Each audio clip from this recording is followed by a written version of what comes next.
Folks, I mean, if you want to talk about viral, you have to talk about Nick Shirley, and you got to talk about this video that he uploaded exposing a lot of the fraud going on in the state of Minnesota. It's fascinating.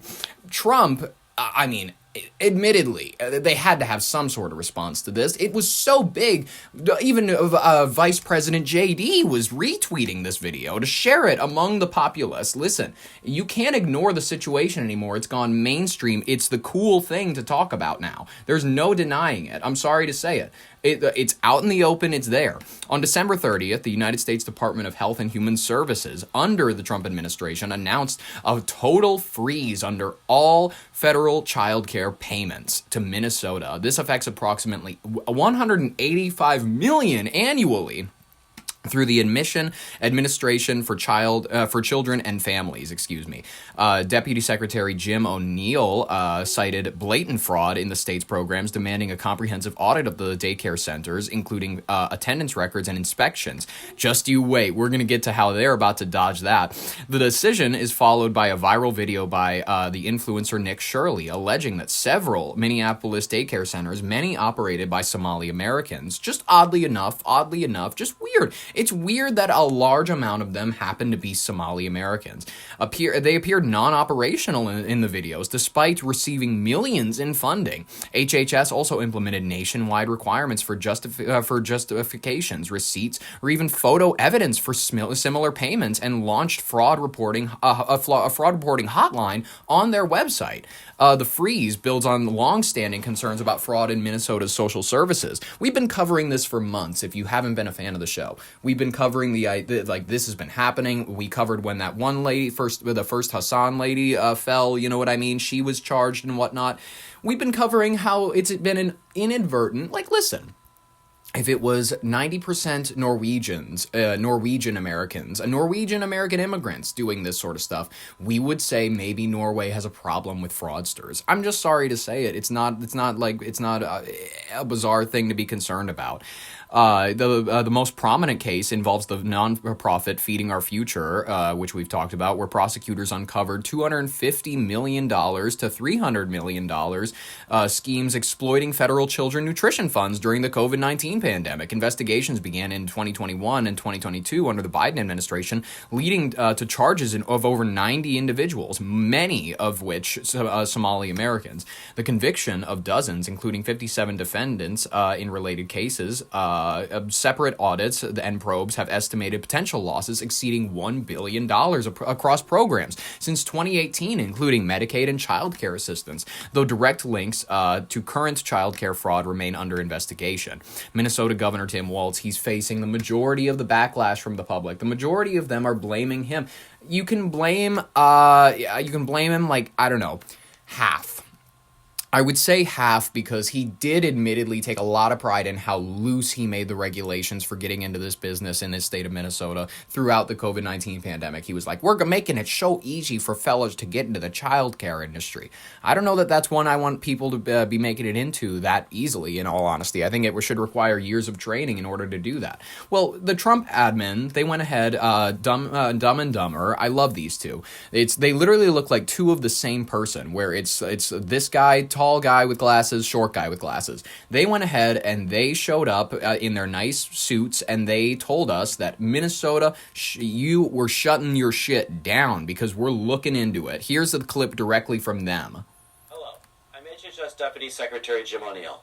I'm here with Assistant Secretary Alex Adams. Alex oversees the Administration for Children and Families. Intrepid journalists have made shocking and credible allegations of extensive fraud in Minnesota's child care programs. We believe the state of Minnesota has allowed scammers and fake daycares to siphon millions of taxpayer dollars over the past decade. You know, listen, you would have known that if you would have been a fan of the show. You would have known that if you would have subscribed, ladies and gentlemen. That's only a reason for you to subscribe even more. My office, ACF, provides Minnesota $185 million in child care funds each year. That money should be helping 19,000 American children, including toddlers and infants. Any dollar stolen by fraudsters is stolen from those children. Yesterday, I spoke directly with the director of the Minnesota Child Care Services Office. She could not tell me with confidence whether those allegations of fraud are isolated or whether there's fraud stretching statewide. I mean, this is embarrassing. As a lifelong resident, I was born in Detroit Lakes, born and raised. I lived there my whole life. You know what I mean? I only moved out to the city regions. You know what I mean? A couple of years back. And then I'm just saying, as like a lifelong resident, a lifelong prideful resident, I always loved the idea that I was from the northmost state. Forget Alaska; they don't exist. Sarah Palin's not real. She is your what is that thing? Sleep paralysis demon. That is what Sarah Palin was. She was a collective sleep paralysis demon that we all imagined. And in all honesty, can you say that theory's wrong? Where has she been the last few years? Exactly. This is embarrassing. This is like, as a lifelong resident of the state, I wish that I had something a little bit better to say about my state, except for the fact that it's run by bleeding heart Vermont types that just don't realize that, like, oh yeah, Vermont works like that because they have a mostly homogenous society. Take from that what you will. Today, we have taken 3 direct actions against the blatant fraud that seems to be rampant in Minnesota. First, I have activated our Defend the Spend system for all ACF child care payments across America. Starting today, we require a justification, receipt, or photo evidence before we make a payment. Good. Second, why didn't you do this from the start? Just signed and sent a demand letter to Governor Walz. I required a full 360 review of these centers.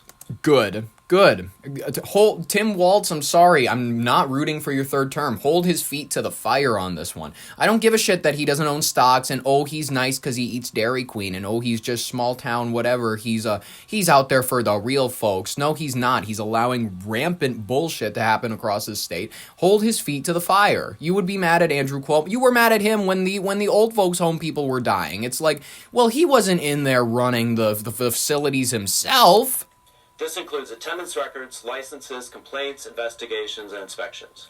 And third, we've launched a dedicated fraud reporting hotline and email address at childcare.gov. Whether you're a parent, a provider, a member of the public, we want to hear from you. Let me be crystal clear. ACF expects every state to uphold the highest standards of oversight, monitoring, and accountability for federal dollars. Minnesota is no exception. We're committed to holding bad actors accountable. Regardless of rank or office, anyone who's involved in perpetrating this fraud against the American people should expect to be prosecuted to the fullest extent of the law. Produced by the U.S. Department of Health and Human Services. You guys know that movie, War Dogs? When they win the $30 million Afghan deal. It's a great movie. If you guys have never seen War Dogs, I'd highly recommend it. Jonah Hill, Miles Teller, great performances from both. But there's a scene where they lose they win the Afghan deal, but they lose the ability to have made a couple more $1 million. Like, don't get me wrong, they made a massive profit, but they came in underneath everybody else's bids so dramatically, that's why they ended up winning the contract. I'd recommend watching it for yourself. But in this scene, this is essentially me. This is me starting this dumbass Your Brain on Air LLC. And then the people at the business management offices telling me that I should have just started a daycare and that I could have made a lot more money. By how much? How much? Millions? And then here's me, I'm getting stressed. Oh, okay. Just for me, I'm curious, how many millions? Well, technically, we're not supposed to discuss that with you. And then here they tell me how much daycare people are winning. What the hell? You guys came in $53 million lower than the nearest competition. $53 million. Motherfucker! We're okay. Look at the bright side. For once, the American taxpayer is getting a good deal on the defense contract. Yeah, fuck the American taxpayer. Fuck the American taxpayer.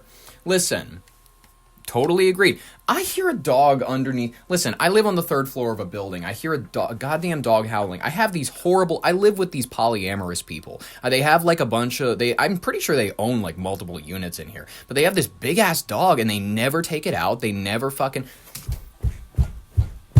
Control your animal! See, like, Jesus. It's like these two guys and this woman that they share. It's like crazy. I don't like it. I think it's weird. And they have this big fucking hound, and I'm like, excuse you, this is not a big apartment. What are you doing? Are you like that abusive of that animal? I hear this thing howling all the time. Sorry, I'm literally just like chatting about my neighbors, but it's like serious. It's like, it's annoying. You take care of your animal so I don't have to be annoyed by it. That's not an offensive thing to say. It's just like true. I hear this goddamn thing again. I swear to God. Don't interrupt my recording or I will call Animal Protective Services. I swear to God. Anyways, folks, the feds, they're halting all child care funding. They're like, fuck it. Minnesota Governor Tim Walz reported 360 analysis. He argued that it's politicizing a serious issue to defund helpful programs. The viral video renewed scrutiny and prompted federal surges from the FBI and DHS. They're going door to door now to all of these people to ask if they're genuine. Like, hey, do you actually have children here? That's pretty curious. Reliable reporting notes that many fraud allegations predate it and were actively prosecuted earlier with no confirmed new charges yet against specific certain centers highlighted. I'm going to go ahead and just share this clip with you. This is a Minneapolis daycare center. They are claiming to have been, listen, this is the Nokomis Daycare Center. They are actively being investigated by the FBI, DHS. And hold on, no. I was busy talking. And essentially what's going on is the manager, Nasrullah Mohammed, not surprising, reported that a suspect stole important employee and clientele documents, an incident he attributed to the YouTuber Nick Shirley's social media claims. Apparently, according to this guy, this Somali gentleman in the NY hat, according to this manager of a totally legit business, robbers in the middle of the night came into their daycare center, not to steal technology, POS systems, anything, like any printers, whatever. But instead, they steal employee and clientele documentation. That's not true. It's not factual. It's not real. I'm going to go ahead and just let you listen to his words at this press conference, where he himself is claiming that they are the victims of widespread hate because of unsubstantiated claims of widespread fraud, that the Somalis are stealing millions from the communities due to their fraudulent daycare centers. Yesterday morning, I was called by the owner because unfortunately someone came in to our daycare. We looked and saw what happened, and we saw that the suspect came in from the back, broke in from the back kitchen, and he also destroyed the wall to come in. As we walked around the daycare, we saw that our office doors was broken into as well. We saw that, unfortunately, there was important documentation, enrollment of the children, and also employee documentation that was gone. There were also checkbooks that were ripped from our check papers that were ripped from our book. This is devastating news, and we don't know why this is targeting our Somali community. Make it a race thing. Video made by a specific individual. Maybe if less of you were stealing, your community wouldn't have as many eyes on it. Suggestion? I'm saying as a Lutheran, maybe they should stop sexually abusing children. You know what I mean? Maybe then people would be more comfortable with Christianity in general. Maybe you should listen, that's the crazy thing about most people, that when you target a group they care about, like if you call a Catholic out for supporting the church or the papacy, they'll just be like, well, you're making an anti-Catholic thing. You're making an anti-Somali thing. It's like, well, no. Why do your people engage in such abhorrent behavior? Not your people specifically. Why do your people show up in such unreal numbers proportionally? Because you make up such a small proportion of the population, we should see you in such small proportions of the crime statistics. Why are you showing up in proportions 89, or whatever, 800% of what your population actually is? Why is that? Why is that the case? There's no shame. There's no self-critique. There's no saying, hey, my community should knock it off. Maybe we need to hold ourselves accountable. There's no shame. There's no guilt. There's no accountability. There's nothing. It's just Oh, no, everybody's doing this for a reason. No, the Somali community is being unfairly targeted. Even though these women in hijabs will stare you down like you just stole something from them if you just ask if you can sign your kid up for one of their daycare centers. Made this all happen.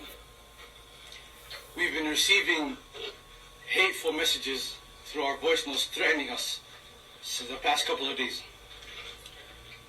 including one that happened yesterday morning after the break-in. This is frightening and exhausting because this is happening to us Somali communities as Somali Americans. When we're just trying to make millions of dollars. We are supposed to stand with each other and help each other through everything that's happening. Like, I love the self-flagellating whites behind him that are just nodding along. They're just like, support our Somali communities. No guilt, no accountability. No responsibility. This is also sad that a video can cause all of this. I love that. A video can cause all of this. Not a community's behavior. Not a community's behavior. No responsibility, no accountability.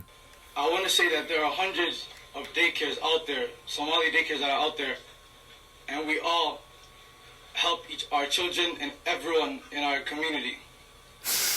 We have high quality daycares. And this is very sad news that one individual who made a false claim about fraud that was happening in the daycares engaged everyone else to come and do this to us. 6 words. Fuck you, you lying fucking skinny. Enough out of you. Enough out of you. We're done. By the way, that's exactly why the guilt prospect of a lot of racial things, you can't get by with a lot of the rhetoric just being, oh, white people did something bad in the past, Somalis, we destabilized their country, ergo we owe them everything forever. That's not an argument. You're not tricking anybody except for self-flagellating whites when you pull out the rhetoric of feel guilty for these people, ergo look away when they steal your tax dollars.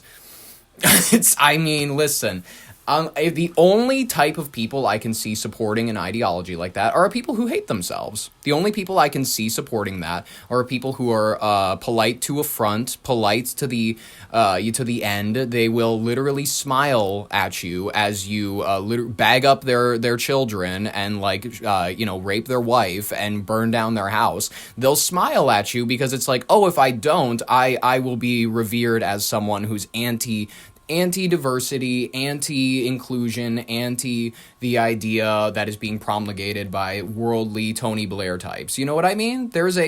I don't understand the mentality behind this. You cannot criticize anything regarding us or our behaviors because we belong to a certain community. That is where racism inverts on itself and becomes an even nastier monster. It becomes a Tesla Hydra. It becomes the 3-headed dragon that just says, nope, the moment you cut my head off for saying that I behaved a certain way, 3 heads sprout back about how you're a racist, you're an anti-inclusionary, you're an anti-Somali, you're an anti-Muslim, and you will face the wrath. You will be chomped down by that beast until something happens. And I don't know what that is that happens, but let's just see what Governor Tim Walz has in store for us on that breaking report, ladies and gentlemen, that lovely breaking report.